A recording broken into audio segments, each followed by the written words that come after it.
Oh, berapa meter Pak dari gerbang pintu masuk jalan? Masuk kalau kita dari Al-Ghaffar dari sana masuknya sekitar 200 meter. Oke. Nah, Al-Ghaffar itu patokannya Pertamina? Pertamina, iya oh, betul, Pertamina. Oke. Pertamina. Itu 200 meteran ya Pak Iya, ya, ke dalam sini ya? Dalam sini. Ini ke parkiran dulu pertama berarti ya? Nah ini kan tidak ada dudukan apa-apa ya, Iya. agak rata lah ya. Iya, betul Pak. Betul. Ini hanya teksturnya aja yang beda ya? Iya, ininya Kotak-kotak kecil-kecil. Iya. Oke, berarti kalau kita mau mengakses pintu ini, kita bilangnya turun di gedung depan Pertamina, masuk pintu Al-Ghaffar, iya. 200 meter ke parkiran disabilitas. Iya. Itu aja ya Pak ya berarti ya? Oke, siap. Halo, nama saya Cetanilawati Prastianingrum. Usia saya saat ini 39 tahun. Saya domisilinya di Depok. Saat ini saya berprofesi sebagai jurnalis di media bernama Tempo. Saya bertanggung jawab untuk mengelola kanal namanya difabel.tempo.co. Saya lulusan Fakultas Hukum Universitas Pajajaran tahun 2005, angkatannya sih 2001. Saya ngambil spesialitasnya itu hukum bisnis atau business law, hukum ekonomi sekarang dikenalnya. Dulu spesial penanaman modal satu atap. Kemudian ternyata takdir membawa saya untuk menjadi seorang jurnalis, bukan seorang legal. Di Tempo itu di tahun 2006.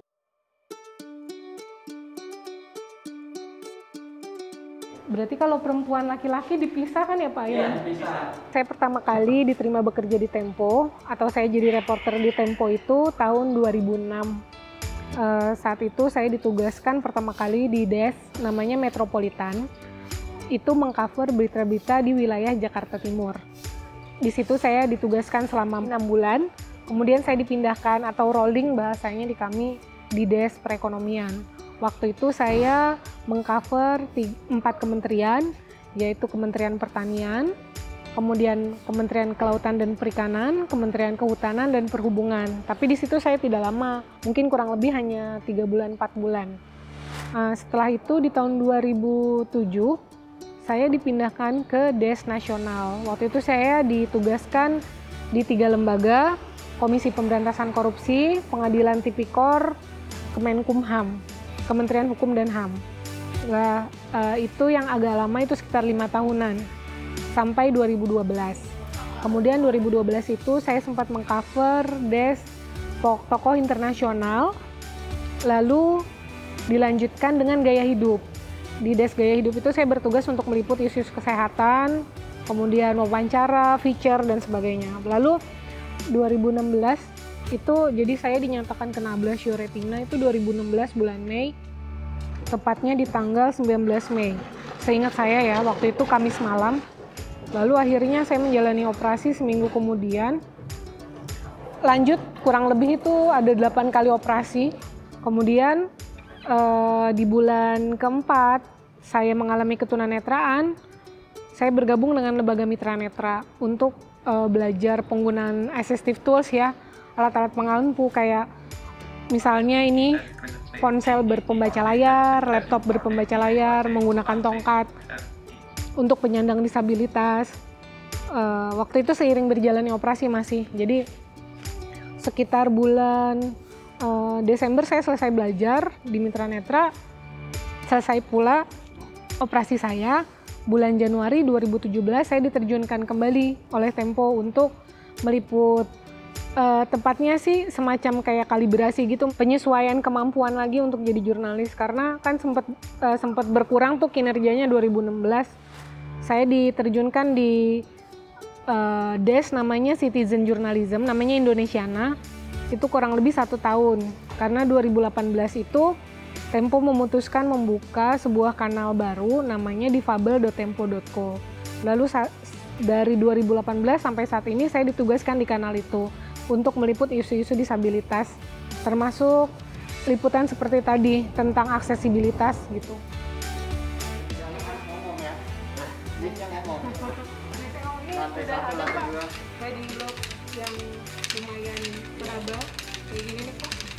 Cuman kan kalau membongkar keramik masjid lagi kayaknya sayang. Sekarang ada yang tempelan gitu Pak.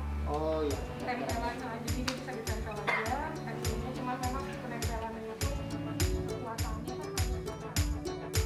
sebagai jurnalis tunanetra tentu halangan pertama saya ketika meliput adalah mobilitas.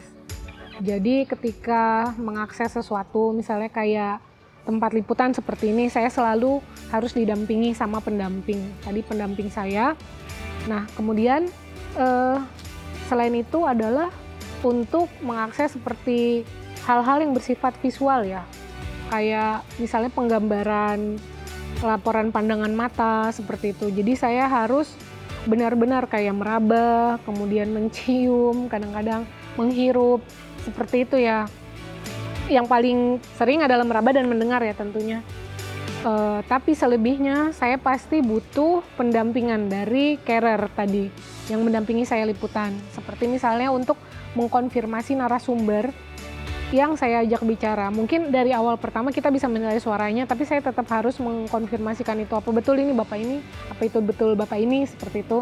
Carer saya akan membantu, istilahnya membantu untuk mendeskripsikan hal-hal yang sifatnya visual yang saya nggak mampu menjangkau atau mengaksesnya, gitu. Nanti carer yang akan membantu untuk menggambarkan.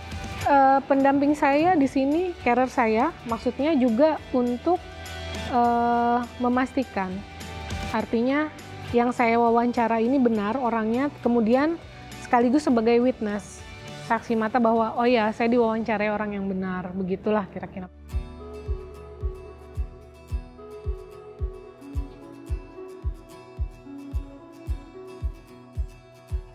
Saya Rini Kustiani, redaktur utama Tempo. Saya bekerja di Tempo sejak 2005 dan terakhir saya memegang desk gaya hidup. Saya bekerja sama dengan seorang yang spesial, wartawan tunanetra bernama Ceta Nilawati. Ceta bukan orang baru dalam karir saya karena kami sudah kenalan sejak 2008. Saat itu memang Ceta belum menjadi seorang difabel. Ini adalah pengalaman pertama Tempo memiliki jurnalis difabel netra ya. Rekam jejak Tempo selama menjadi wartawan itu sangat membanggakan dan kami tidak ingin menyia-nyiakan kapasitas atau kemampuan jurnalistiknya hanya karena dia kemudian menjadi tunanetra. Maka Ceta tetap bekerja, Ceta tetap bersama Tempo dan kami berusaha untuk mengakomodasi apa kebutuhannya. Nah, step awalnya ketika Ceta kemudian menjadi difabel adalah kami memberi ruang untuk Ceta menyesuaikan diri dengan kondisinya. Memang saat itu ada perbincangan antara perusahaan dengan Ceta. Bagaimana kondisinya, bagaimana kemudian menjaga dia tetap produktif, bagaimana kemudian nanti dia bekerja, dia butuh fasilitas apa. Nah saat itu Ceta memang butuh penyesuaian diri ya dengan kondisinya yang baru dan memang tidak mudah. Kami paham sekali tidak mudah. Kemudian Ceta meminta supaya dia belajar dulu dengan mitra netra. Oke, belajar. Berapa lama? Sekian bulan. Kemudian sampai dia mahir menggunakan berbagai aplikasi untuk menunjang pekerjaannya. Seperti screen reader, kemudian di laptopnya dibenamkan aplikasi untuk pembaca layar juga. Jadi semua itu kami coba untuk menyesuaikan dengan kebutuhannya, inklusivitas ya. Kemudian setelah semua itu sudah berjalan, Ceta sudah mencoba untuk menulis dengan gayanya yang baru, dengan caranya yang baru, barulah kita mulai perlahan. Nah, mulai perlahan itu kita tahu setiap pekerjaan pasti ada target. Nah, target Ceta kita diskusikan lagi dengan Ceta. Kira-kira kalau wartawan yang non-difabel sehari bisa 10-15 berita, Ceta mampu berapa? Kemudian, oke, coba dulu 3, coba dulu 5. Nah, itu dengan berbagai cara. Nah, kemudian setelah mendapat kesepakatan target produktivitas tetap ya, kemudian kita tanya lagi, Ceta liputannya bagaimana? Karena wartawan mau nggak mau tidak lepas dari kata liputan. Entah itu lewat telepon atau terjun ke lapangan. Kemudian Ceta menyampaikan, oke, saya butuh usher sebagai pendamping karena saya tunanetra. Lalu bagaimana Ceta memastikan ushernya itu jujur? Oke, itu ada caranya lagi ternyata. Saya juga banyak belajar dari situ. Dan ketika semua itu sudah kita komunikasikan ya, sudah kami komunikasikan satu sama lain, maka berjalanlah pekerjaan kita sehari-hari sebagai wartawan dan saya sebagai editor. Tempo itu setelah cetak mendapat dengan kondisi sekarang cetak difabel netra, Tempo membuat satu kanal khusus yaitu kanal difabel. Itu lahir tahun 2018 dan mulai launchingnya 2019 bulan Februari. Nah, disitulah Ceta berkecimpung. Memang satu-satunya wartawannya ya Ceta, karena untuk menunjukkan bagaimana difabel itu juga bisa kerja gitu. Memang butuh peralatan atau butuh penyesuaian di berbagai sisi, tapi nggak menjadi alasan bahwa untuk mendiskreditkan mereka itu bukan alasan. Nah, dari situ saya percayakan ke Ceta, bahkan rubrikasi kanal difabel itu semua masukan dari Ceta. Saya pegang 5 kanal di Tempo, 1 kanal vertikal Tempo yaitu cantika.com. Nah, salah satu dari 5 kanal di tempo.co itu ya kanal difabel. Yang kemarin itu MRT dia coba dan dia duduk di sebelah Ibu Riana Jokowi. Kemudian dia jadi narasumber juga gitu. Itu membanggakan juga untuk saya karena dia tetap produktif, dia tetap aktif, dia tetap semangat dan dia mengikuti atau mengajukan diri untuk mendapatkan beasiswa S2 di Australia dan alhamdulillah ya dia berhasil. Memang sekarang masih dalam proses untuk keberangkatannya. Nama saya Mitra Tarigan. Saya di Tempo menjadi editor gaya hidup. Masih satu tim dengan Mbak Rini dan juga Mbak Ceta. Mbak Ceta itu orangnya sebenarnya lucu ya. Dia kalau misalnya marah gitu, dia bisa langsung menggebu-gebu. Terus kalau misalnya dia, Mit mau cari informasi, dia bisa berlama-lama sekali ngobrol sama kita by phone karena kan Mbak Ceta juga diabetes sehingga kita mengurangi pertemuan sehingga kita bisa berlama-lama teleponan dan menurut aku itu keren banget sih dan Mbak Ceta termasuk orang yang suka menyemangati kami untuk terus belajar. Itu yang dia lakukan juga dan itu yang juga membuat kita terus semangat untuk terus belajar. Kita jangan ragu untuk bertanya. Jadi saat pertama kali bertemu atau tahu teman kita difabel, memang saya paham ya untuk non-difabel ada kekhawatiran ya, ada kekhawatiran kalau aku begini dia tersinggung enggak, kalau aku begitu dia marah enggak gitu kan. Tapi kita itu kan pada prinsipnya sesama manusia ya, tentu tidak ingin ada pembedaan. Nah, ketika ada teman kita yang difabel apapun ya, netra atau fisik atau apapun yang lain, coba bicara, ajak bicara. Begitu juga dengan saya. Misalnya Ceta datang ke kantor, kemudian Ceta mau ke toilet, saya pasti tanya, butuh didampingi nggak? Nggak usah, bisa sendiri. Oke, silakan. Saya percaya dia bisa. Jadi beri kepercayaan, komunikasi dulu, kemudian beri kepercayaan, beri kesempatan untuk membuktikan. Kalau memang itu masih dirasa kurang atau syukur-syukur lebih, kompromikan lagi. Itu semua bisa kita bicarakan. Tidak kemudian menghakimi sebelum membuktikan itu jangan sampai seperti itu. Saya beberapa kali meliput teman-teman tunanetra dan sebenarnya tunanetra itu dari segi intelektual mereka pintar gitu. Mereka mereka bisa setara dengan kita. Cuman yang perlu perusahaan berikan adalah aksesnya. Aksesnya yaitu misalnya kalau misalnya tunanetra berarti akses lebih ke audio lah ya.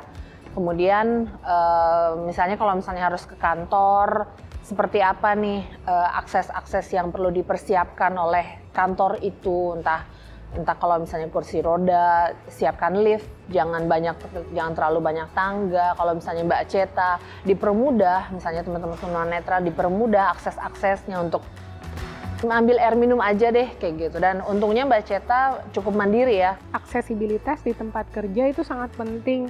Kayak misalnya harus dibedakan antara akses assistive tools buat alat pengampu seperti tongkat, kemudian handphone, pembaca layar, gitu-gitu tuh harus diperhatikan perbedaan-perbedaannya. Jadi perusahaan tetap harus berkonsultasi dengan pegawainya yang disabilitas mengenai apa yang dia butuhkan. Disabilitas netra misalnya, kalau saya bekerja sebagai jurnalis, nggak mungkin saya hanya berbekal tongkat. Saya harus berbekal pembaca layar, laptop dengan pembaca layar, kamera, mungkin kamera yang bisa mendeskripsikan objek. Jikalau seandainya saya terjun ke lapangan atau datang sendiri tanpa pendamping, alat perekam yang akses terhadap tunanetra, seperti itu misalnya. Jadi nggak berdasarkan hanya alat aksesibilitas umum untuk disabilitas.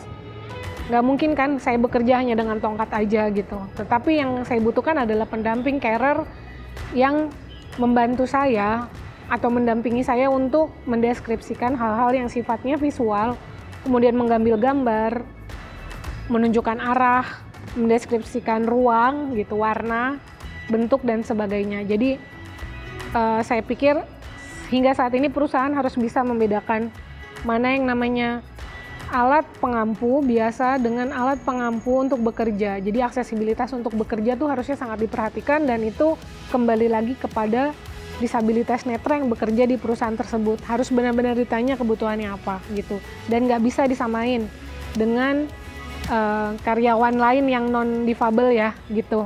Karena kebutuhannya benar-benar beda gitu ya. 10 hektar. Iya. Dari A sampai Z udah ngerti gitu kan. Iya. Pertuni sangat menghargai Tempo.co telah memberikan hak pada Ceta Nilawati untuk kembali bekerja setelah menjadi tunanetra. Undang-Undang Penyandang Disabilitas menyebutkan bahwa seorang karyawan yang menjadi penyandang disabilitas memiliki hak untuk kembali bekerja, dan perusahaan atau lembaga tempat karyawan tersebut bekerja wajib memfasilitasinya. Tempo.co telah membuktikan dengan memfasilitasi Ceta Nilawati mengikuti program rehabilitasi di Yayasan Mitra Netra, salah satu partner kerja Pertuni, sebagai salah satu tahap untuk kembali bekerja sebagai wartawan. Tidak hanya itu, Tempo.co juga melakukan penyesuaian yang dibutuhkan atau yang biasa disebut akomodasi yang layak untuk memungkinkan Ceta kembali menjalankan tugasnya sebagai wartawan. Pada para tunanetra di seluruh Indonesia, wartawan adalah profesi yang sangat menjanjikan. Dengan berkembangnya media online, sangat mungkin tunanetra yang berminat dan berbakat mampu menjalani profesi sebagai wartawan. Untuk itu, ayo siapkan diri kalian untuk memasuki peluang kerja tersebut. Pertuni berharap apa yang dilakukan oleh Tempo.co dapat dicontoh oleh perusahaan-perusahaan media lainnya, karena dengan menyediakan akomodasi yang layak, seorang tunanetra dapat menjalankan profesi sebagai wartawan. Akomodasi yang layak adalah kunci membangun pasar kerja dan lingkungan kerja yang inklusif.